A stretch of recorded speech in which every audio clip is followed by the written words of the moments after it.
नमो अरिहन्ताणं नमो सिद्धाणं नमो आर्याणां नमो वज्रायाणं नमो लोहे सर्वसाहुणम् उत्तम क्षमा मार्जव भाव है सत्य सोच संयम तप त्याग उपाव है आगिंचन धर्मचर्य धर्म दस सार है चहुगति दुगते काढ़ मुगति करतार है। चारों गतियों से ताड़कर यानी निकालकर मुक्ति को ले जाने वाले 10 लक्षण पर्व आज से प्रारंभ हुए हैं और उनका पहला दिन आज से ये हुआ और जिसको हम सभी अत्यधिक उत्साह से हर्ष उल्लास के साथ मनाते हैं। जितना जैन धर्म में 10 लक्षण पर्व जितने उत्साह से मनाते हैं उससे ज्यादा उत्साह से कोई पर्व नहीं मनाया जाता। दीपावली आ जाए, होली आ जाए, कुछ भी आ जाए, लेकिन 10 लक्षण पर्व में जैसा उत्साह से मनाया जाता है वैसा कोई और पर्व नहीं मनाया जाता। इसका कारण क्या है? क्या कारण होगा इसका कि ये 10 दिन आता है इसलिए कि नहीं, इस दिन पे दुकानें नहीं चलती इसलिए कि नहीं, ये कारण नहीं है। कारण ये है कि ये वास्तव में वीतरागता का पर्व है, इसलिए हम इसे उत्साह से मनाते हैं। बाकी पर्वों में तो काम धाम करते हैं, बाकी पर्वों में तो इधर उधर लोगों को बुला के फोन लगा लगा के इसमें ही समय बर्बाद करते हैं। लेकिन एक समय ऐसा आता है, ये पर्व आता है तो सब धर्म आराधना में लगे रहते हैं। और ये पर्व जब से आता है तो सर्वकालिक सर्व लोग कोई भी हो सारे लोग एक मत से ये वाले पर्वों को हम इनको मनाते हैं, अत्यंत धूमधाम से मनाते हैं। और ये पर्व हमें हमारी आत्मा तक पहुंचाते हैं। ये पर्व हमें नर से नारायण बनवाने का मार्ग बताते हैं। ये पर्व हमें बताते हैं कि तुम भगवान कैसे बन सकते हो। इन पर्वों के अनुसार, इन धर्मों के अनुसार आचरण करके आप भगवान कैसे बन सकते हैं वो हमें बताते हैं। एक वृक्ष जिस तरीके से बड़ा होता है तो उसको बड़ा होने के लिए सबसे पहले क्या चाहिए? वृक्ष को लगने के लिए कि सबसे पहले उसे भूमि चाहिए। भूमि चाहिए तभी तो वृक्ष लगेगा। तो हमें मोक्ष रूपी वृक्ष लगाना हो तो वो मोक्ष रूपी वृक्ष कैसे लगे? कि उसके लिए क्षमा रूपी भूमि होनी चाहिए। बिना वृक्ष के बीज वृक्ष लग सकता है क्या? कि नहीं, भूमि तो चाहिए। तो ये क्षमा रूपी भूमि पर ही मोक्ष रूपी वृक्ष लगता है। और भूमि बंजर हो तो चलेगी क्या? कैसी भूमि होनी चाहिए? कि मृदु भूमि होनी चाहिए। तो अगला जो आर्जव मार्जव धर्म आएंगे, मार्जव धर्म, ये दोनों धर्म हमें क्या करेंगे कि हमारी सरलता लेकर आएंगे। हमारा स्वाभिमान, हमारा जो मान भरा हुआ है उसको दूर कर हमें मृदु सरल बनाएंगे। हमारे अंदर की कठोरता को नष्ट कर देंगे। यदि भूमि कठोर हो तो वृक्ष नहीं लगता। ऐसे यदि आत्मा कठोर हो तो मोक्ष रूपी वृक्ष नहीं लगेगा। इसे क्षमा मार्जव आर्जव धर्म हमारी आत्मा को सरल बनाते हैं, आत्मा को उत्पादक बनाते हैं, तब जाकर इसमें वृक्ष लगता है। और वृक्ष के लिए प्रकाश जरूरी है। जरूरी है कि घर में अगर वृक्ष लगाओ तो नहीं लगेगा। सूर्य की रोशनी वृक्ष के लिए चाहिए उसको बढ़ने के लिए। ऐसे ही सत्य नाम का प्रकाश, 5वां दिन कौन सा? कि सत्य धर्म। फिर सत्य नाम का प्रकाश इस आत्मा को मिलता है। जब इसमें क्षमा रूपी भूमि पर मृदुता आ जाती है तब सत्य नाम का धर्म इसमें प्रकाशित करता है, इसको ऊर्जा प्रदान करता है। और ये संयम और तप द्वारा क्या कि प्रकाश के साथ साथ धूप चाहिए तभी तो वृक्ष में फल पकते हैं। जब तक धूप ना मिले तब तक वो वृक्ष के फल पकते नहीं हैं। तो ये जो संयम और जो तप है वो किसका काम करते हैं? कि वो धूप का काम करते हैं। कि आत्मा में ये संयम और तप जब आते हैं तो आत्मा से कर्म झड़ जाते हैं। फिर उसके बाद क्या आता है? त्याग। और वृक्ष के पास जब फल पक जाते हैं तो वृक्ष क्या करता है कि वृक्ष उन फलों का त्याग कर देता है। तो ऐसे ही हमारे उत्तम त्याग धर्म कि हमारे सारे विकारी भावों का, सारी चीजों को क्या कर देता है, निर्जरा करा देता है, सारी चीजों का त्याग करा देता है। और अंत में ये ब्रह्मचर्य और आकिंचन धर्म जो 10 धर्मों का सार है, 10 धर्मों का फल है, वो अंत में जाकर प्रकट होता है। उसमें से आज उत्तम क्षमा का दिन, जिसपे हम उत्तम क्षमा पे चर्चा करेंगे कि क्षमा क्या होती है। क्षमा मतलब समझते हैं कि क्रोध का नहीं होना ही क्षमा है, कि यदि क्रोध नहीं है तो फिर क्षमा नहीं, क्षमा होगी, और क्रोध है तो क्षमा नहीं हो सकती। तो इस क्रोध को कैसे दूर करें कि क्रोध को दूर करने का सबसे अच्छा तरीका है कि अपने आप को भगवान समझ लो, अपने आप को बड़ा समझ लो तो क्रोध नहीं आएगा। जब तक आप अपने आप को छोटा समझोगे तब तक आपको क्रोध आएगा। जब जब आप अपने आप को बड़ा समझ लोगे और सामने वाले को छोटा समझ लोगे तो आपको क्रोध नहीं आएगा। घर में छोटा बच्चा यदि कांच का गिलास तोड़ दे तो मम्मी को क्रोध आता है कि नहीं आता, पापा को क्रोध आता है कि नहीं आता। और यदि दादा को क्रोध आ भी जाए तो मम्मी क्या बोलती है कि बच्चा ही तो है, यदि बच्चा नहीं तोड़ेगा तो बड़े तोड़ेंगे क्या? हाँ या ना? कि बच्चा नहीं तोड़ेगा तो बड़े तोड़ेंगे क्या? इसका मतलब यदि कोई बच्चा है और कोई गलती करता है और हम अपने आप को बड़ा समझ रहे हैं तो हमें क्रोध नहीं आना, और यदि वही काम कोई बड़ा कर दे तो आपको क्रोध आ जाए। तो क्रोध नहीं लाना हो तो क्या करो कि 2 लोगों में लड़ाई हो रही है, उसने मुझे गाली बकी तो क्या करूं? ऐसा समझो कि अज्ञानी है, बेवकूफ है, समझदार नहीं है। तो अब आपको गुस्सा आएगा क्या? आप यहां मंदिर से जा रहे हैं, मंदिर से जाते जाते सामने से एक पागल आया और आपको गाली देके चला गया, आपको क्रोध आएगा? नहीं आएगा? नहीं आएगा। किसी को नहीं आएगा ना? गाली दी उसने, आपको क्रोध नहीं आएगा। और यदि आप सामने से जा रहे हैं और मैं आपको गाली दे दूं तो आ जाएगा। इन्होंने गाली कैसे दी हमको? आएगा या नहीं आएगा? अच्छा ये बताओ, पागल में नहीं आएगा और कोई समझदार व्यक्ति, अच्छा व्यक्ति दे दे तो आएगा। ऐसा क्यों? क्योंकि उस व्यक्ति को हमने पागल समझ रखा है कि ये तो कुछ भी बोलता है, ये तो कुछ भी करता है, ये तो बिना सोचे समझे बोलता है। तो जब मैं पूरी दुनिया को ये जान लूं कि सारी दुनिया बिना सोचे कुछ भी करती है और फिर दुनिया मुझे कुछ बोले तो मुझे क्रोध आएगा या नहीं आएगा? कि तब मुझे क्रोध नहीं आएगा। वो पागल मुझे गाली दे तो मुझे बुरा नहीं लगता, क्यों? वो तो पागल है या नहीं? पागल की बात का बुरा नहीं लगेगा, क्यों? क्योंकि वो पागल है। ऐसे भगवान हमसे कह रहे हैं कि भाई तू बुरा क्यों मानता है लोगों की बात का, कि लोग मुझे उल्टा सीधा बोलते हैं तो क्रोध आता है। अरे भाई, लोग उल्टा सीधा बोलते हैं तो समझ लेना कि वो समझदार नहीं है। और यदि जिस दिन ऐसा मान लिया कि ये समझदार नहीं है और मैं समझदार हूं तो क्रोध नहीं आएगा। कोई व्यक्ति गाली बक रहा है तो क्या करें कि ऐसा विचार करो कि जो धनवान होता है उसके पास धन होता है, जिसके पास धन हो वो धनवान होगा या नहीं होगा? हाँ या नहीं? कि धनवान कौन? जिसके पास धन। दान कौन देगा? कि जिसके पास धन होगा। हाँ या ना?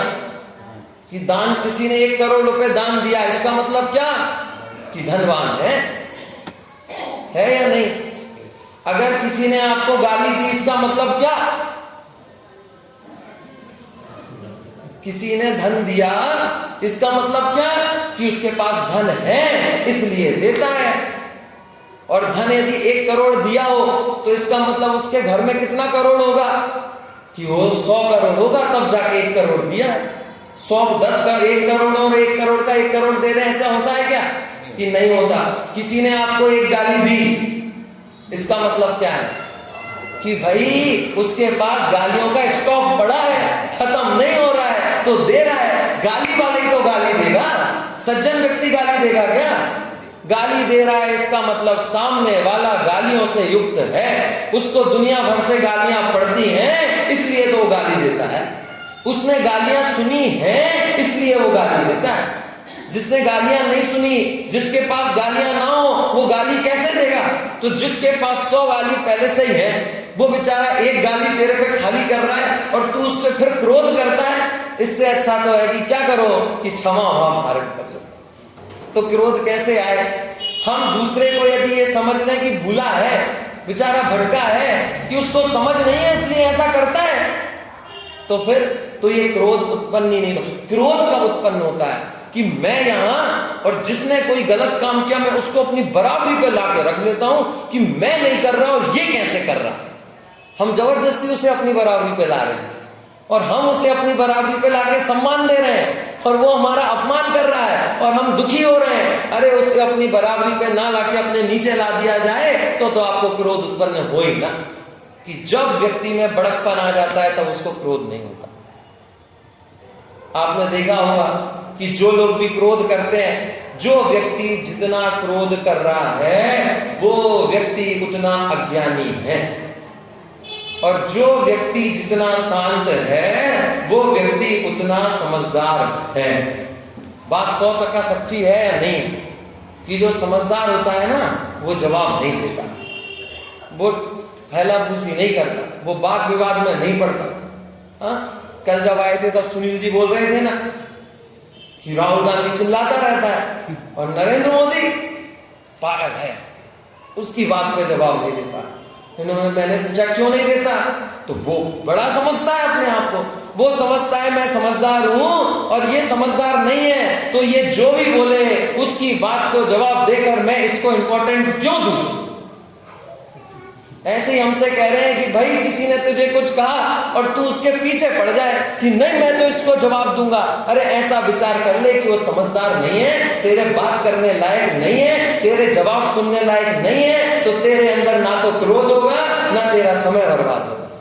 तो सबसे बड़ा तरीका है, सबसे बढ़िया तरीका है कि अपने आप को अपने आप बड़ा रख लो और बाकी लोगों को नीचे समझ लो जिनसे आपको क्रोध होता है, तो आपको क्रोध उत्पन्न ही नहीं होगा। घर के बच्चे कुछ बोल दे तो क्रोध नहीं आता, छोटा बच्चा कुछ बोल दे तो क्रोध नहीं आता, कोई बड़ा होकर भी छोटी बातें कर दे तो जब तक आप उसे अपनी बराबरी पे नहीं देखते तब तक आपको क्रोध नहीं आता। क्रोध तब आता है जब आप उसको अपनी बराबरी पे स्थापित कर लेते हो। तो हम क्यों जबरदस्ती उसको बराबरी पे स्थापित करें, और जब बराबरी पे स्थापित नहीं करेंगे तो क्रोध नहीं आएगा।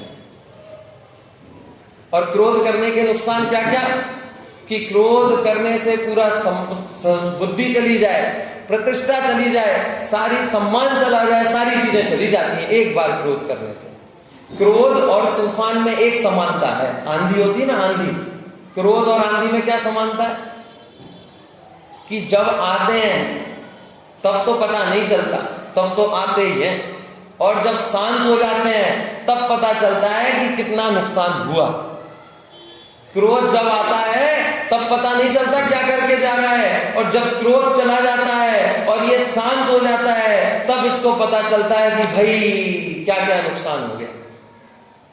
तो इसलिए क्रोध जब आए तब ऐसा विचार कर लिया जाए कि ये तो भूला हुआ है, ये तो अज्ञानी है, ये तो योग्य नहीं है, ये तो पागलपन में बोल रहा है, इसके अंदर की मदिरा बोल रही है, तब आपको क्रोध नहीं आएगा। कोई शराबी आपको बोले कुछ तो आप क्या करोगे, उसको जवाब दोगे या चले जाओगे कि चले जाएंगे। जवाब क्यों नहीं दोगे, ये कैसी बात कर रहे हो, वो शराब पिए है। अगर जवाब दिया तो 2-3 और सुना देगा। अपनी इज्जत बचानी हो तो क्या करो कि यहां से शांति से निकल जाओ। ऐसे ये सारे जीव सब मोह रूपी मदिरा में तो है ही, सब अपना अपनी प्रशंसा चाहते हैं, दूसरों की निंदा करते हैं। कोई आपकी निंदा कर रहा है और आप उसको लड़ने बैठ जाओ तो आपकी हार जीत तो नहीं मान लेगा कि भैया आप सच्चे और मैं झूठा। इतना सीधा तो कोई नहीं है, वो यही सिद्ध करता रहेगा कि मैं ही सच्चा हूं। करेगा या नहीं करेगा? तो इसलिए व्यर्थ के विवाद में ना फंसो तो क्रोध उत्पन्न ही नहीं होगा। और क्रोध करने के कितने नुकसान, कि एक मक्खनलाल जी का दोहा है सवैया, मक्खनलाल जी के सवैया में वो बता रहे हैं कि क्रोध करने के कितने नुकसान। वो सवैया मैं आपको सुनाता हूं, बहुत बढ़िया चित्रण उन्होंने किया पूरे क्रोध का। कि क्रोध का एक चित्र बताया कि क्रोध करने से क्या क्या होता है, और क्रोध नहीं करे तो तेरा कैसे भला हो जाए। कह रहे हैं क्रोध करे मरे और मारे तो फांसी होए। क्या कि क्रोध करे मरे और मारे तो फांसी होए, कि यदि कोई व्यक्ति क्रोध करता है तो क्रोध से या तो मरता है और दूसरे को मार दे तो फांसी हो जाती है। क्रोध करे मरे और मारे ताही फांसी होए, किंचित हूँ मारे बहु जाए जेल खाने में, ज्यों कहूं निर्बल भय हाथ पांव टूट गए, ठोर ठोर पट्टी बंधे पड़े सफा खाने में, पीछे से कुटुंबी जन हाय हाय करत फिरे, जाए जाए पैरों पड़े तैसल रुखाने में, किंचित किए ते क्रोध क्रोध ऐसे दुख होत भ्रात। कह रहे हैं किंचित किए ते क्रोध ऐसे दुख होत भ्रात। भ्रात मतलब समझते हैं कि हे भाई क्यों करता है, बहुत क्रोध होते हैं। होत है अनेक गुण जरा गम खाने में, कि जरा सी गम खाने में अनेक गुण हो जाते हैं। गम खाना मतलब फेविकॉल खाना नहीं, गम खाना मतलब कि गम खाओ, थोड़ा शांति से बैठ जाओ। हम कह रहे थोड़ी देर शांति से बैठ जाओ, आकुलित मत हो, थोड़ी देर शांति से बैठ जाओ। कह रहे हैं गम खाना, कि थोड़ी देर यदि गम खा ले तो इस व्यक्ति के कितने काम बन जाते हैं, और थोड़ा सा यदि क्रोध कर ले तो कितने काम बिगड़ जाते हैं। कह रहे हैं कि क्रोध कर मारे, क्रोध करके या तो मरता है, क्रोध करेगा या तो आत्महत्या कर लेगा, या सामने वाला इसको मार डालेगा, और यदि सामने वाले ने इसे मार दिया तो इसकी तो कहानी खत्म। और सामने वाला यदि नहीं मार पाया और इसने सामने वाले को मार दिया तो इसकी कहानी खत्म। क्यों? क्योंकि जेल में जाएगा। कि या तो ये मर जाए तो भी गया, और दूसरा मर गया तो भी तू ही गया, क्योंकि तू जेल गया।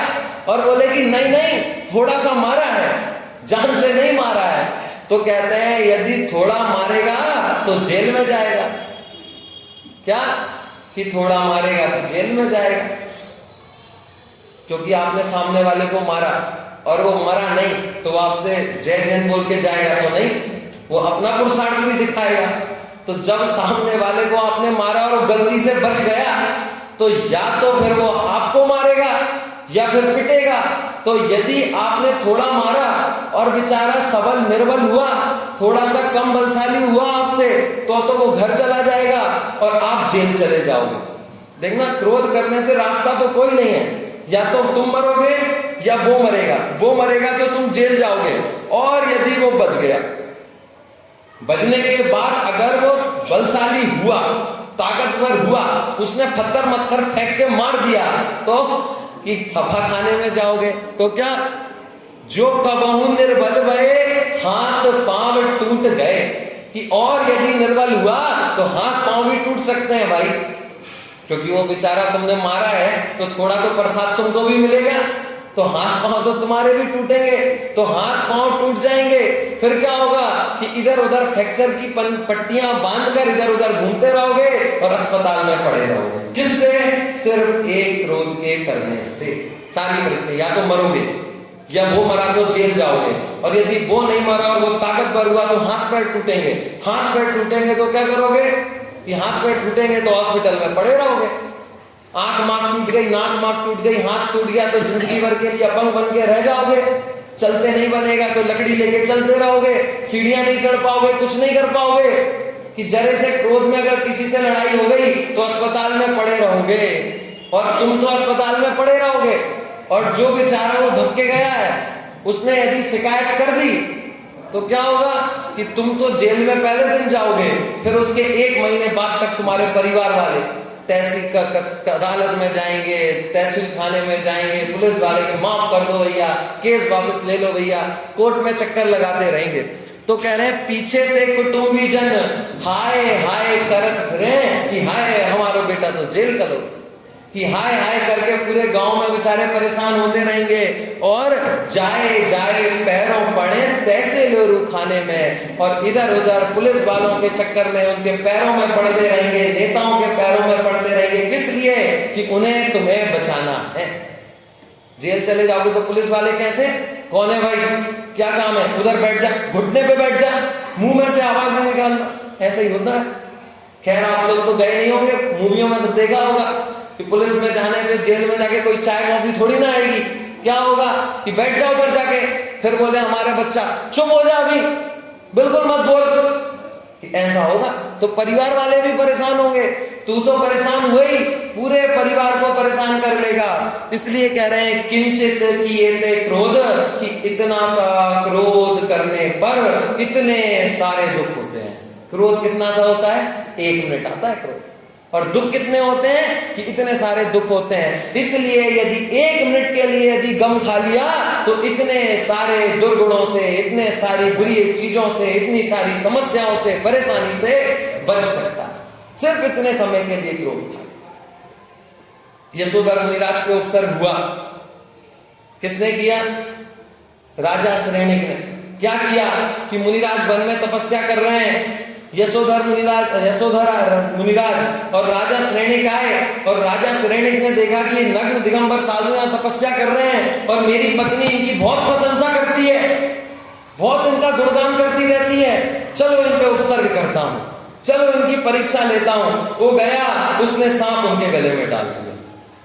मुनिराज क्या कर रहे हैं, तपस्या कर रहे हैं, राजा श्रेणिक ने जाकर उनके गले में सांप डाल दिया। थोड़ी देर बाद जब गांव में पता चला तो रानी चेलना के पास खबर पहुंची कि ये तुम्हारा पति क्या कर रहा है, पगला गया है। तो भागती भागती आई कि क्या कर रहा है, आके देखा तो उसने मुनिराज के गले में सांप डाल रखा है। रानी चेलना ने उसको समझाया और सांप को उतार दिया। थोड़ी देर बाद मुनिराज ने आंखें खोली। अब आप समझ सकते हैं उसके बाद क्या हुआ होगा, हाँ, कि आंखें खोली होंगी और जैसे ही पता होगा राजा श्रेणिक को आंखों से भस्म कर दिया होगा, और ऐसा बोला होगा जा तू सातवें नरक में जा। ऐसे ही तो हुआ होगा, सांप डाल दे आपके पास कोई, आपके बगल में कोई व्यक्ति आपके ऊपर सांप डाल दे, क्या करोगे, क्या किया होगा कि आंखें जैसे ही खुली वैसे ही दोनों को आशीर्वाद दिया कि भैया अपने धर्म की वृद्धि करो। लोगों ने पूछा कि मुनिराज इसने तो सांप डाला था आपके ऊपर, इसको धर्म की वृद्धि का आशीर्वाद क्यों दे रहे हो? तो बोले कि भैया सभी जीवों के प्रति क्षमा का भाव, ये इसने डाला, ये इसका ज्ञान था, ये थोड़ी ना था। अब सोचो वो यशोधर मुनिराज की एक क्षमा में कितनी ताकत कि उसने भविष्य का एक तीर्थंकर खड़ा कर दिया।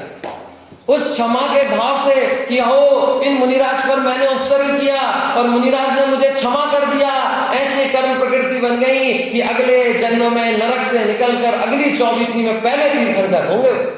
एक तीर्थंकर खड़ा कर दिया एक क्षमा ने। कितनी सामर्थ्य है इस क्षमा में। सीता को जंगल में भेज दिया कि जा, पूरे समाज वाले आरोप लगा रहे हैं, जाओ तुम जंगल में जाओ। सीता लड़ी होगी, कोर्ट में गई होगी कि ऐसे कैसे छोड़ रहे हैं, नहीं मुझे तो न्याय चाहिए, मुझे तो न्याय चाहिए, पहले न्याय लेके आओ, लिखे में लेके आओ, फिर मैं जाऊंगी वन में। ऐसा किया होगा कि नहीं, बेचारी चली गई। उसको बोला ग्वाले के हाथ छुड़वा के आए, वो मंत्री के हाथ, कि जाओ इनको छोड़ाओ वन में। और जब सीता को बोला कि भैया, सीता को ले गए कि तीर्थ यात्रा कराने ले जा रहे हैं, सीता को तीर्थ यात्रा कराने के लिए ले गए। और फिर जब वो वन में मंत्री जाने लगा तो उससे पूछा, हे मंत्री कहाँ जा रहे हो?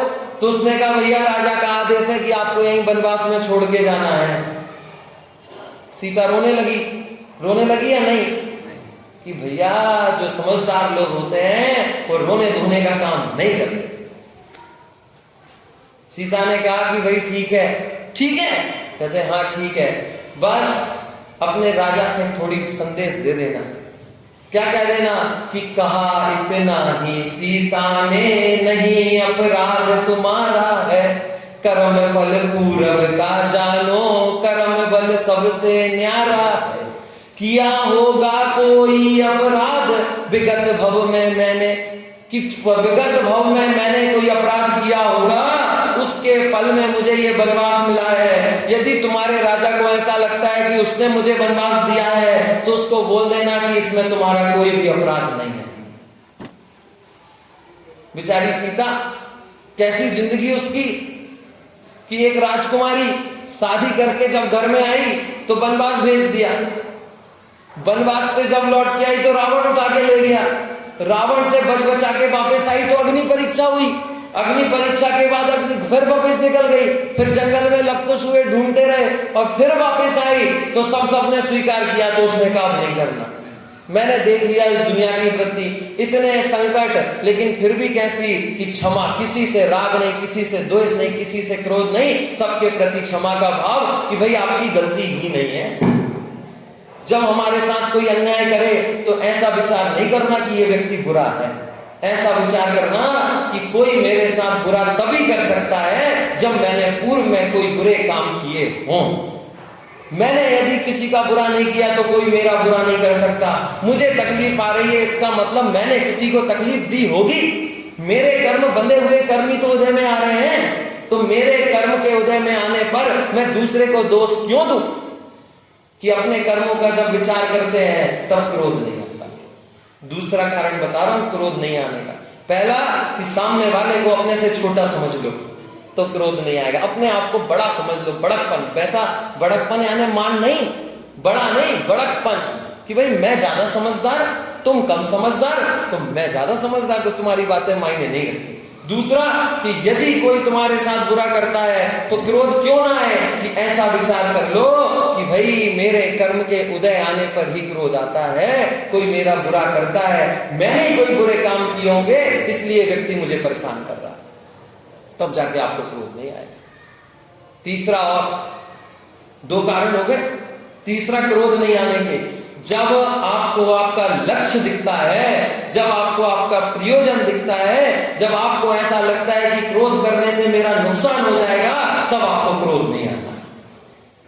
आप नौकरी कर रहे हो और आपकी बड़ी मुश्किल से नौकरी लगी है, आप 30 साल के हो समझ लो, और खूब 25 साल से नौकरी ढूंढ रहे हैं, मिलती है नहीं मिलती है, अब जाके एक नौकरी लगी है और नौकरी का एक मैनेजर है बहुत खड़ूस, ऐसा मैनेजर की बिना गाली के बात ही नहीं करता, उल्टा सीधा बोलता रहता है। वो मैनेजर है, आपसे कोई गलती हो गई या आपकी गलती नहीं थी, आपको उसने ऑफिस में बुलाया और बोलता है बेवकूफ हो तुम, ऐसा काम करते हो क्या? अब बताओ वो व्यक्ति जो ऑफिस के यहाँ नौकरी कर रहा है वो क्या करेगा? उससे बोलेगा अकल नहीं है क्या तुम में? वो बोलेगा यस सर। क्या बोलेगा? यस। बोलेगा बेवकूफ हो क्या? वो नीचे मुंह करके खड़ा रहेगा या नहीं खड़ा रहेगा? तुम्हारी औकात क्या है, तुम्हें अभी नौकरी से निकाल दूंगा। वो सामने वाला क्या करेगा? सिर झुका के नीचे करके शांति से खड़ा करेगा। और क्या करेगा? वो उसको गाली देगा, फिर वो जब जाएगा तो गुस्सा होकर जाएगा क्या कि नहीं सॉरी, गलती नहीं होगी तो भी कि हाँ तो भी, और मुस्कुराएगा या नहीं मुस्कुराएगा कि हल्की सी स्माइल में, गुस्से में थोड़ी ना देखेगा, ऐसे प्यार से देखेगा या नहीं देखेगा कि देखेगा। अब बॉस उसको उल्टा सीधा बोल रहा है, खूब गालियां बक रहा है, खूब जोर से चिल्ला रहा है, पूरे स्टाफ के ऑफिस के सामने उसको चिल्ला रहा है, और वो क्या कर रहा है? वो कुछ नहीं कर रहा। क्यों नहीं कर रहा है? उसे क्रोध क्यों नहीं आ रहा है? उसे इतनी गालियां पड़ रही हैं, उसे 10 लोगों के सामने नीचा दिखाया जा रहा है, उसको इतना उल्टा सीधा बोला जा रहा है, मैं पूछ रहा हूं उसे क्रोध क्यों नहीं आ रहा है? उसे क्रोध इसलिए नहीं आ रहा है क्योंकि वो उसकी बात को सुन ही नहीं रहा है। उसके अंदर में एक बात चल रही है। वो गेट के बाहर जब वो कैबिन में घुसा था ना, वो एक निर्णय करके आया था, ये कुछ भी बोले मुझे उसको दिल में नहीं लेना है, मुझे तो बस अपनी नौकरी बचानी है। क्या सोच के अंदर आया था कि मुझे इससे फर्क नहीं पड़ता, ये जो भी बोले बोलता रहे, मुझे तो अपनी नौकरी बचानी है। जब वो उसको गाली दे रहा है तब क्या उसे क्रोध आ रहा है कि नहीं आ रहा? और फिर वो मैनेजर ने उसको खूब उल्टा सीधा बोल के बोला कि जाओ काम करने चले जाओ। अब वो कैसे आ रहा होगा कि बाहर से तो उदास दिख रहा है, मन में खुश हो रहा है, चलो नौकरी तो नहीं गई, चलो काम करने को बोल दिया ना कि नौकरी नहीं गई, तो क्रोध आता है क्या कि नहीं आता? जब हमें पता चल जाए, हमारा लक्ष्य पता होता है कि मुझे ये करना है, तो उसमें यदि कोई बाधा पहुंचाए, कोई कुछ भी बोले, क्रोध नहीं आता। आपको इंदौर से दिल्ली जाना है और आपको 1 करोड़ का एक हीरा दे दिया जाए और कहा कि दिल्ली में जाके किसी को देना है, क्या दिल्ली में जाके आपको किसी को 1 करोड़ का हीरा देना है और नहीं दिया तो 1 करोड़ तुमसे लेंगे बेटा, पूरा घर भेज देंगे तुम्हारा। अब आपको पकड़ा दिया उसने, अब आप गए, अब रास्ते में आपको किसी ने धक्का मार दिया, आप ट्रेन चढ़ रहे थे, उसने आपको ऐसे खींच के धक्का मारा और खुद गिर गया। अब आप क्या करोगे? क्या करोगे कि सामान वामान छूते तू इधर आते, धक्का कैसे मारा मेरे को, ऐसा करोगे? करोगे नहीं करोगे? अरे उसने धक्का मारा है आपको, आप जमीन पे गिर गए स्टेशन पे, क्या करोगे? उसको पकड़ोगे? वो भाग गया तो उसको पकड़ने जाओ, मारो उसको, क्रोध नहीं आएगा? कि नहीं आएगा। क्यों नहीं आएगा? उसका धक्का दिख ही नहीं रहा है, इधर तो 1 करोड़ का हीरा और इसको संभाल के लेके जाना है, सिर्फ यही दिखता है। आप जा रहे हो और फिर किसी ने आपके कपड़ों में कुछ कर दिया, धक्का दे दिया, तो उससे उलझोगे क्या? नहीं उलझोगे। उससे बहस करोगे क्या? कोई आपको गाली देगा तो उसको जवाब दोगे क्या? कोई जबरदस्ती आपसे ये सीट मेरी है, चलो यहां से, आप बोलोगे नहीं मेरी है, भाई मेरी है, तेरी वो वाली है, तो क्या करोगे कि भैया हम वहां चले जाए। और यदि हीरा ना हो तो तुम्हें धक्का कैसे दिया, इधर आ दो। फिर अगर सीट मेरी है, मैंने टिकट दी, तू जा वहां पे, टीटी को बुला ला, नहीं हटेंगे यहां से। चेंज होगा ना? चेंज क्यों हो रहा है? घटना तो वही घट रही है, लेकिन जब अंदर में पता है कि मुझे हीरा पहुंचाना है, तब बीच में कितने लड़ाई झगड़े हो, कितने ही अपशब्द बोला जाए, कितने ही स्टेशन आए, कितने चाय वाले आए, कितने हंसी मजाक करने वाले आए, ये उनको ध्यान नहीं देता। इसका ध्यान तो सिर्फ हीरे पे होता है। ऐसे ही जब हम निर्णय कर लें कि हमें तो अपना कल्याण करना है, जब हम निर्णय कर लें कि हमें तो सिर्फ स्वाध्याय करना है, और स्वाध्याय करते समय फिर जो भी समस्याएं उन पर ध्यान नहीं जाता।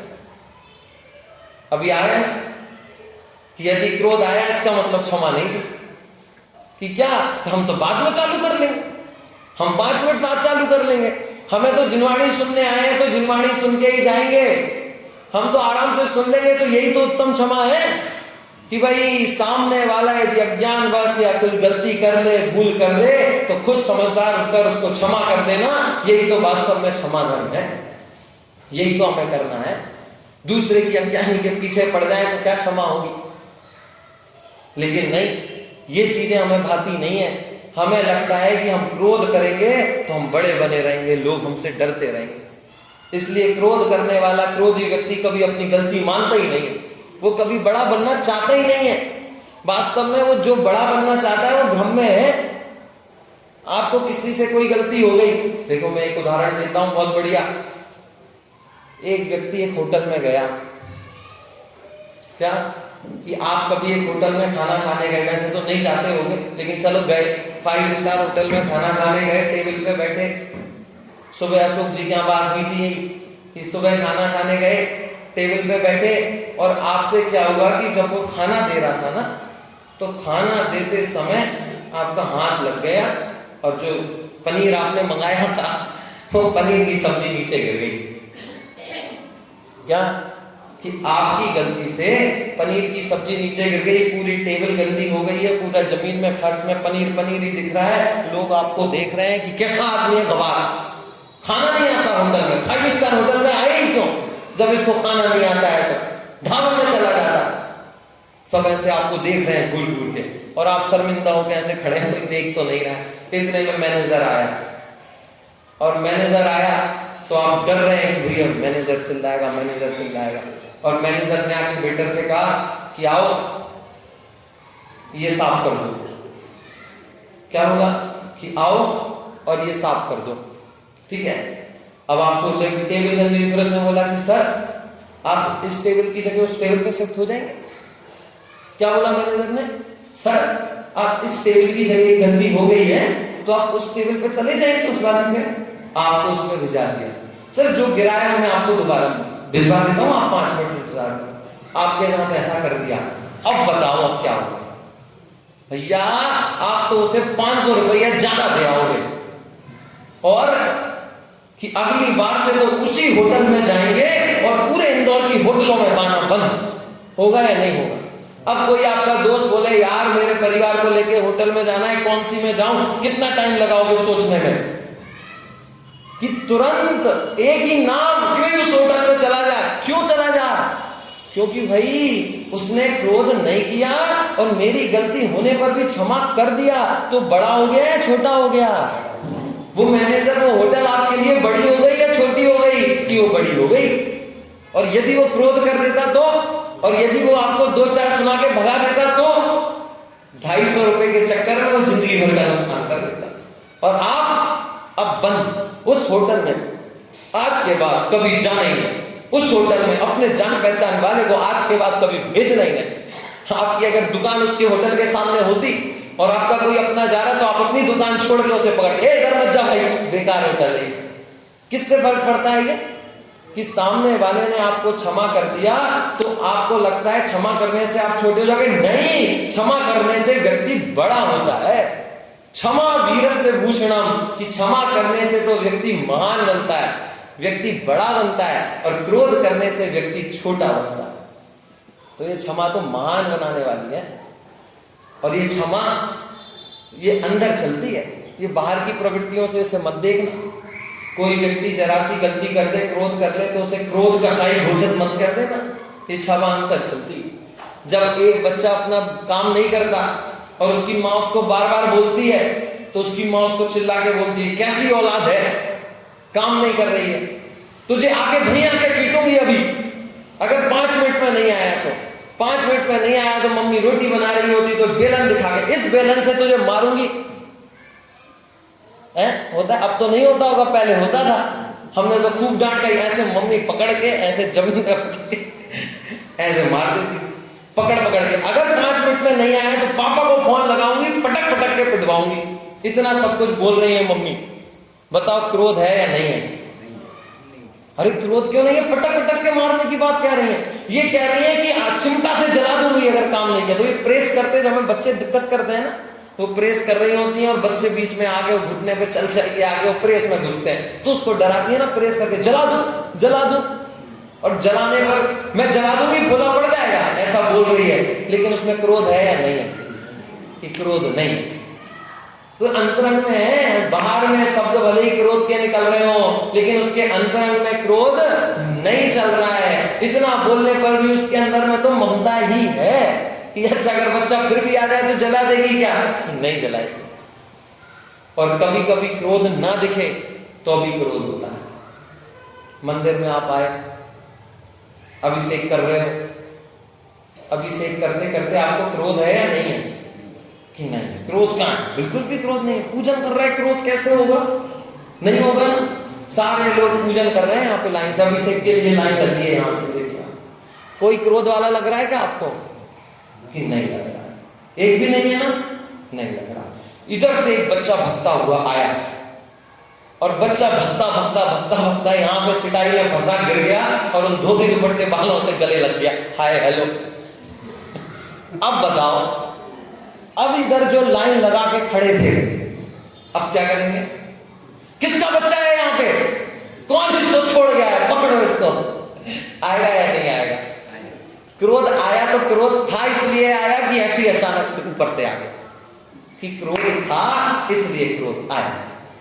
कि क्रोध आएगा इसका मतलब क्रोध था, दिख नहीं रहा था तो क्रोध। कि क्रोध बाहर दिखे या ना दिखे, क्रोध बाहर नहीं दिखने पर भी अंदर में हो सकता है और बाहर दिखने पर भी अंदर में नहीं हो सकता है। क्रोध का बाहर के वचनों से थोड़ी ना मात्र संबंध है, उसका तो अंतरंग में आपका अभिप्राय कैसा है इससे संबंध है। कि यदि आप पे किसी ने क्रोध, आपने किसी को क्रोध कर दिया तो वो आएगा नहीं। और करे बढ़िया पूजन करने जा रहे थे, लोग सोचते धर्मात्मा करके, इससे अच्छा तो कोई नहीं। इधर बाहर जो पति पत्नी खड़े हुए, तुम नहीं जाते, ये तो रोज आते हैं। और बेचारा मंदिर में बच्चे ने छुआ, फिर देखो उसका क्रोध। कि क्रोध आएगा नहीं आएगा, इसका मतलब क्रोध दबा के रखा था। तो क्रोध दबा के रखने वाली चीज नहीं होती, क्रोध तो नष्ट करने वाली चीज होती है। आप बर्तन के ऊपर भाप निकल रही है और उसके ऊपर बर्तन रख दो तो थोड़े देर तक तो दबी रहेगी, फिर वो भाप उस बर्तन को भी गिरा देती है। जिसके आधार से आप भाप रोक रहे थे, भाप उसी चीज को गिरा देती है। तो यदि आप क्रोध को काबू करोगे ना, तो जिसके पीछे क्रोध होगा, क्रोध उस पर भी हावी पड़ जाता है। कभी कभी तो संभालने वाले का ही काम बिगड़ जाता है। इससे लड़ाई हो रही थी, ये खींच के लाया और इसकी आंख फूट गई। बचाने वाले की। क्यों? क्योंकि जबरनी उसको ऐसे पकड़ पकड़ के ला रहा था, उसकी अनंतानुबंधी क्रोध चल रही थी, वो इस आवाज में था कि तलवार लाके काट दे, और ये जबरदस्ती उसको खींच ला के ला रहा था, तो यही पिट गया। तो क्रोध कैसे नष्ट होता है? कि क्रोध तो अंदर में जब क्षमा आ जाए, जब बड़प्पन आ जाए, जब वस्तु स्वरूप का विचार होने लगे, तब जाके ये क्रोध अपने आप में नष्ट हो जाता है। और सबसे बड़ी बात कि जब इस व्यक्ति को क्रोध आता है ना, तो ये दूसरों की सुनता नहीं, सुन ले तो क्रोध ही नहीं है। दो लोगों में आपस में लड़ाई कब तक बनी रहती है? जब तक वे दोनों आपस में एक दूसरे की सुनना नहीं। मैंने तो अक्सर देखा है, पति पत्नी दिन भर लड़ते हैं। क्यों? क्योंकि पत्नी किचन में रहती है, पति हॉल में रहता है, तो दोनों आपस में चिल्ला के एक दूसरे से लड़ते रहेंगे। ठीक है, फिर ये दुकान चला जाएगा, वो घर में बैठी रहेगी, तो आपस में लड़ते रहेंगे। फिर शाम को जब कमरे में आपस में अकेले बैठेंगे और बातें करेंगे, तो सुबह बिना लड़े मिले। क्यों? क्योंकि दोनों ने आपस में बात कर ली ना। आपकी सामने वाले से लड़ाई 100%, 99% तब तक ही होती है जब तक आप उससे बात ना कर लो। यदि आपने एक बार सामने वाले व्यक्ति से बात कर ली, तो सॉल्यूशन निकल ही जाता है। जिससे भी आपकी लड़ाई है, बस एक बार जाके सुन, भाई तूने ऐसा क्यों बोला? अगर वो बोलेगा कि इसलिए बोला, तो लड़ाई खत्म होगी या नहीं? तो बातचीत करने से अधिकतर लड़ाई खत्म हो जाती। ये तलाक वाले लोग आते हैं ना, तो ये अदालत में वकील के पास तो महीनों में 100-200 केस आते होंगे तलाक के, एक जगह से, एक नगर के 100-200 में। वो पता है क्या करता है? वो बोलता है 6 महीने तुम साथ में रहो। फिर उसके बाद केस दर्ज होने के बाद तलाक का नियम कि आपने एप्लीकेशन दे दी, अब आप 6 महीने तक साथ में रहो, और 6 महीने बाद आना। तो 100 में से 90 वाले तो 6 महीने बाद जाते ही नहीं है। क्यों नहीं जाते? क्योंकि आपस में सब सही हो जाता है कि बातचीत करने से तो सभी हल निकल जाए। तो बातचीत करने के लिए अगर एक बार बातचीत कर ली, तो फिर क्रोध की, बैर की, इसकी कोई जरूरत ही नहीं। दो लोग आपस में लड़ते हैं तो जोर जोर से बोलते हैं।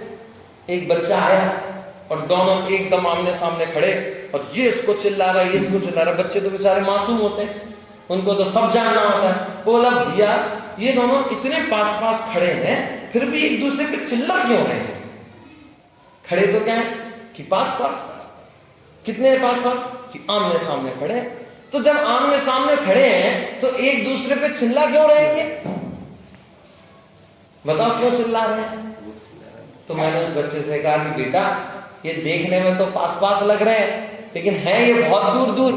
इसकी बात उस तक नहीं पहुंच रही है, उसकी बात इस तक नहीं पहुंच रही है, इसलिए ये चिल्ला के अपनी बात इस तक पहुंचाना चाहता है, और ये चिल्ला के अपनी बात इस तक पहुंचाना चाहता है। अगर ये दोनों एक दूसरे की बात को सुन लें, तो ये झगड़ा ही ना हो।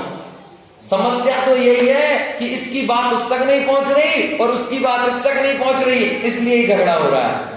सारी फसाद इसी बात की है कि एक दूसरे की सुनी नहीं रहे हैं। जिससे बैर है उससे बैर बढ़ता क्यों जा रहा है? क्योंकि कभी बैठ के बात ही नहीं कर रहे। एक बार क्रोध हो जाए ना, तो ये क्रोध धीरे धीरे धीरे धीरे अंदर जमता रहता है, और फिर क्या होता है कि ये धीरे धीरे बैर बन जाता है, बैर से दुश्मनी बन जाता है, और दुश्मनी से सातों जन्मों तक चलता रहता है। इसलिए यदि किसी से लड़ाई झगड़ा हो तो तुरंत निपटा लेना। कितनी भी बड़ी लड़ाई हो, तुरंत निपटा लेना। और आजकल तो इतना बढ़िया जमाना है, आपको सामने शर्म आती से व्हाट्सएप पे मैसेज डाल दो कि भैया मेरे को क्षमा कर दो, मेरे से गलती हो गई, मैं हाथ जोड़ के माफी मांगता हूँ। अरे इस चक्कर में आपकी 100 में से 70 लड़ाइयां तो निपट जाएंगी। सिर्फ व्हाट्सएप, आप मिलो नहीं तो भी निपट जाए। आप व्हाट्सएप पे आपको कोई आपका जिससे लड़ाई हुई वो आपको बोल दे क्या कि भाई मेरे से गलती हो गई, मुझे क्षमा कर दो। अब आप देखोगे कि मन से बोल रहा है या नहीं बोल रहा है, नहीं, आप वैसे ही माफ कर दो। आधी लड़ाइयां तो इसी चक्कर में होती है कि बस ये सॉरी बोल दे तो खत्म करूं, होती है नहीं होती है? इसी चक्कर में लड़ाई होती है कि सॉरी बोले कौन, कि भाई ये बोल दे, वो बोल रहा है ये बोल दे। क्या लड़ाई है? कुछ लड़ाई नहीं है, बस क्या दिक्कत है? तो बात क्यों नहीं करे, बस वो सॉरी बोल दे तो करने लगे। अब वो जब तक वो सॉरी नहीं बोल रहा तब तक कि सबसे ज्यादा के बुराइयां कर रहे हैं, सब ये तो बेकार आदमी है। क्यों? क्योंकि सॉरी नहीं बोल रहा है। ये तो कोई काम का आदमी नहीं है। क्यों? क्योंकि सॉरी नहीं बोल रहा है। तो एक सॉरी नहीं बोलने से वो सारा बेकार हो गया। तो ये क्रोध क्यों उत्पन्न हो रहा है? सिर्फ इसलिए क्योंकि दूसरे की बात को समझ नहीं रहे हैं और अपनी बात को दूसरे को समझा नहीं पा रहे हैं। यदि ये समझना समझाना ठीक से हो जाए तो क्रोध आदि कसाय उत्पन्न ही ना होंगी या नहीं होंगी? कि नहीं। आप सबकी दुकानें हैं या नहीं? कपड़े की दुकान किस किस की है? कपड़े की दुकान वाला तो सबसे ज्यादा क्षमादारी होता है। भाई साहब इतना क्षमा है उसके अंदर, इतनी क्षमा भरी है उसके अंदर, जितनी तो भगवान में भी ना उतनी है उसके अंदर। उसके अंदर ये महिलाएं जाती हैं और ये एक साड़ी लेती हैं, उससे 100 खुलवाती हैं और 100 खुलवाने के बाद इनमें बोलती है पिंक कलर की साड़ी दिखाओ। वो बेचारा पिंक कलर की 50 दिखाता है, फिर क्या बोलती है? वो वाला नहीं है जो हमें चाहिए है। इनको पता नहीं कौन सा पिंक चाहिए और वो बेचारा उधर दुकान में बैठा हुआ, कोई नहीं, जो आपको चाहिए वो वाला भी है मेरे पास। उसको पता नहीं है वो भी है, जा लोटू लेके आ। वो ऊपर से फिर 10 लेके आ रहा है। नहीं भैया इसमें तो मजा नहीं आ रहा। कोई बात नहीं, और दिखा देंगे। फिर वो और उठवा रहा है, ये और 60 हो गई, फिर 70 हो गई, फिर 80 हो गई, बढ़ती जा रही है साड़ियां। तो दुकानदार के पास चेहरा देखो, बताओ क्या चल रहा होगा। फिर ये बोल रहे हैं कि भैया अभी हमको पसंद नहीं आ रही, हम कल आके देख लेंगे। वो क्या बोल रहा है? ठीक है मैडम आप कल आ जाना, कल मत आना, आप बुधवार को आ जाना, बुधवार को नया स्टॉक आएगा ना तो मैं आपको दिखा दूँ। बेचारा ये भी बोल रहा है, वो सामने से बोल रहा है आप बैल मुझे बुधवार को आ जाना। फिर ये बुधवार को पहुंच गए। ये बुधवार को कहा था नई साड़ियां दिखाओ, वो फिर से साड़ियां खुलवा रहा है। फिर पता है क्या बोले कि नहीं ये तो वही है पुरानी वाली, लेकिन फिर भी नहीं है, नहीं ये तो सब पुरानी उस दिन देखा था। फिर वो दुकानदार बोलेगा, फिर ये बोलेंगे कि भैया कल आ जाएंगे, बोलेगा ठीक है कल आ जाएगा। अब देखो बेचारे की क्षमता, उसको गुस्सा तो भयंकर आ रहा है, लेकिन वो गुस्सा कर नहीं रहा है। वो सोच रहा है ठीक है ग्राहक ऐसे ही होते हैं। उसका मूल मंत्र क्या है कि ग्राहक ऐसे ही होते हैं। और यदि आपको कोई कुछ उल्टा सीधा बोल दे तो हम ऐसा विचार नहीं कर सकते कि ये अज्ञानी लोग ऐसे ही होते हैं। बस उस दुकानदार को इतनी समस्या होने पर भी उसका नौकर उससे बोले कैसी है ये 10 साड़ियां बगरा गई, अभी तक एक भी साड़ी नहीं ले गई, कल फिर आ जाएंगी, मैं तो नहीं दिखाऊंगा। फिर वो दुकानदार क्या बोलता है? ऐसे ही होते हैं, छोड़ तू तो अगले को दिखा। फिर वो अगले को दिखा रहा है। क्यों दिखा रहा है? क्योंकि बस उसके दिल में तो एक ही महामंत्र चल रहा है जिसके कारण उसे क्रोध नहीं आ रहा कि ग्राहक तो ऐसे ही होते हैं। बस अगर एक महामंत्र हम भी ले लें तो हमारा जीवन सही हो जाए या नहीं हो जाए। आपकी सहेली ने आपको पड़ोसी से शिकायत कर दी और आपके कानों तक आ गई कि ये मेरे बारे में ऐसा बोल रहा था, आप वो तो ऐसी ही खत्म, बस हो गया ना। बस इतने से नहीं निपट जाएगा क्या कि वो तो ऐसी ही है का मतलब क्या कि भाई मुझे मेरी दुकान चलानी है और इनके चक्कर में अगर मैं पड़ गया तो मेरा दूसरा ग्राहक छूट जाएगा, तो मुझे तो दुकान चलानी है, यदि ऐसा कोई आए तो आने दो। ऐसे मुझे तो अपना कल्याण करना है, मेरे कल्याण करने में यदि कोई बाधा बनता है, कोई बीच में दिक्कत करता है, मुझसे लड़ता झगड़ता है तो उसको झगड़ने दो, मैं तो अपना काम करूंगा। उसके चक्कर में मैं अपना बिगाड़ क्यों करूं? उसके पीछे पड़ के मैं उसके पीछे क्यों पड़ जाऊं? मैं उसके पीछे पड़ना समझदारी नहीं। पाप कर्म के उदय में रोना समझदारी नहीं। पाप कर्म का उदय बांधा था, अब जब उदय में आ रहा है और यदि उसके पीछे रो रहे हो तो ये समझदारी नहीं है, तो बेवकूफी है या नहीं?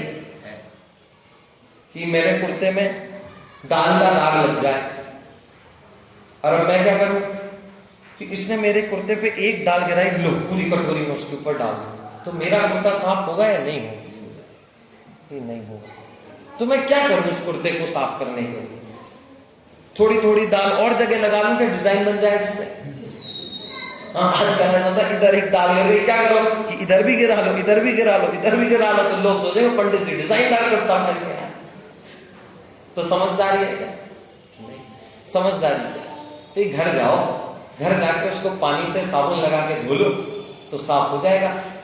तो क्या कि दाग का लगा दाग भी, दाल से जो दाग लगा है उसको यदि तू दूसरे को लगाना चाहे तो तेरा कुर्ता साफ नहीं होगा, उसको यदि रखा रहे तो भी वो साफ नहीं होगा। तो साफ करने के लिए उसे निर्मल जल से धोना पड़ेगा, और यदि निर्मल जल से यदि धो लोगे तो साफ हो जाएगा। तो क्रोध का दाग लगा है तो क्रोध को दाग लगाने को दूर करने के लिए क्या किया जाए कि उसे क्षमा रूपी जल से धो लिया जाए। यदि उस क्रोध के दाग को रगे रहोगे, और इस कुर्ते में अगर एक बार दाग लग जाए ना और 10 दिन तक ना धो तो 11वें दिन तक पसीने छूट जाते हैं उसे निकालने में। इसलिए जिस दिन दाग लगा है उस दिन धो दिया तो सही हो जाएगा। अनुभव बता रहा हूं, मैं तो धोता हूं ना खुद से। और दाग तो लगते ही रहते हैं, दाग लगना तो आम बात है, लगेंगे ही लगेंगे। तो दाग लग गया और दाग लग के यदि नहीं धोया तो, और 10 दिन बाद यदि घर जाके उसको धोना चाहूं तो ब्रश से घिसता रहूंगा, वो नहीं निकलेगा। ऐसे ही क्रोध यदि तुरंत नहीं धोया और क्रोध अगर अंदर में पड़ा रहा और घर जाके यदि निकालना चाहे तो वो क्रोध अंदर से नहीं निकलेगा। इसलिए तुरंत निकाल लेना, फिर वो बैर बन जाएगा, और बैर बन जाएगा तो 7 वर्षों तक चलता रहेगा। इसलिए क्रोध को तुरंत निकाल देना। क्यों उत्पन्न होता है क्रोध? एक और कारण बताऊं कि क्रोध तब उत्पन्न होता है कि जब मैं ऐसा मान लेता हूं कि मेरे अनुसार काम नहीं हुआ। क्रोध कब उत्पन्न होता है? क्रोध का कारण क्या है? कि मेरे हिसाब से काम उत्पन्न नहीं हुआ, इसलिए मैं क्रोध कर रहा हूं। अगर 8 बजे से प्रवचन चालू होना हो, ये बात किसे पता है? कि मुझे पता है, इधर 2-4 लोगों को पता है।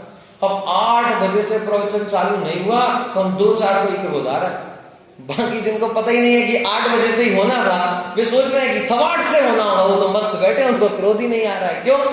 क्योंकि उन्होंने ये निर्णय नहीं किया कि मेरे हिसाब से काम हो, उनको फर्क नहीं पड़ा। और जो चाह रहे हैं कि मेरे हिसाब से काम हो, उनको फर्क पड़ रहा। क्रोध किसको आएगा? जो ये चाहेगा कि 8 बजे से होना है, 8 बजे से क्यों नहीं हुआ, कितनी देर लग रही है, अभी तक आए क्यों नहीं पंडित जी, ये भजन वाले एक भजन ज्यादा क्यों ले लेते हैं, ये लोग शांति से जल्दी जल्दी आके बैठते क्यों नहीं है? उसको ये क्यों? क्योंकि वो चाहता है कि 8 बजे से प्रवचन चालू हो जाए। और जो वहां बैठा है उसको तुम तो 8:15 से सुनाओगे तो सुन लेंगे, 8 से सुनाओगे तो सुन लेंगे, 9:15 तक सुनाओगे तो सुन लेंगे, 9:30 तक सुनाओगे तो सुन लेंगे। हमें तो सुनना है तो सुन लेंगे, तुम्हारे 5 मिनट लेट हो जाने से हमें घर में क्या जा रहा है, तो उसको क्रोध नहीं आएगा। तो क्रोध इसका ही है कि मेरे हिसाब से काम क्यों नहीं कर रहा है। बच्चे पे गुस्सा इसलिए आ रहा है क्योंकि बच्चा मेरे हिसाब से काम क्यों नहीं कर रहा है। मेरे हिसाब से कर दे तो क्रोध ना आए, और मेरे हिसाब से नहीं कर रहा है तो क्रोध। इसको टोडापंथी गजब की बात कहते हैं कि भाई तेरी ये जो समस्या है ना, इस समस्या का दुनिया में कोई इलाज नहीं है, सिर्फ एक इलाज के अलावा। क्या इलाज? कि सुन, या तो पूरी दुनिया तेरे हिसाब से चलने लगे, तो तू बता हो सकता है क्या ऐसा? नहीं हो सकता। दूसरा इलाज कि जैसा दुनिया में चल रहा है वैसे ही तू सोचने लग। क्या? कि जैसा दुनिया में होता है वही तू चाहने लग। तू चाहता है 8 बजे प्रवचन हो, और 8 बजे प्रवचन नहीं होता तो तुझे क्रोध होता है। ये प्रवचन 8:30 बजे हो, और तू 8:30 बजे ही प्रवचन चाहना, तू 8 बजे चाहता ही क्यों है? जब प्रवचन चालू हो जाए तब सोच मैं तो चाहता ही था यही हो। तो जो हो रहा है उसको ही चाहने लगो तो क्रोध नहीं होगा। जो चाहते हो वो होने का इंतजार करोगे तो दुनिया में कभी भी कोई भी चीज हमारे चाहे अनुसार तो होती ही नहीं है। किस किस पर क्रोध?